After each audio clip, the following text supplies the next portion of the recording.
এক রাত্রি জলে ভিজিয়ে রাখা হয়েছিল। ভিজিয়ে রাখার পর ওই 12 ইঞ্চি করে খড় কাটা হয়েছে। 12 ইঞ্চি খড় কেটে সেই খড় এক রাত্রি ভিজানো ছিল, তারপর তাকে ছেঁকিয়ে রাখা হয়েছিল সারাদিন। ঠিক সন্ধ্যার সময় আবার তাকে বেড তৈরি করা হয়েছে।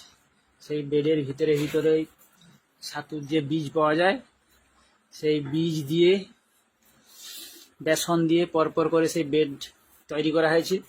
সেই বেড ধরুন 10 দিন পেপারে মোড়া ছিল। 10-12 দিন পর দেখুন কীরকম ছাতু হয়েছে। বোধহয় কাল থেকে ছাতু ফোটা শুরু হবে। দেখুন আপনারা কেমন কেমন ছাতু হয়েছে দেখুন। এই সাইডে দেখুন প্রচুর পরিমাণে ছাতু হয়েছে। হ্যাঁ দেখুন বন্ধুরা।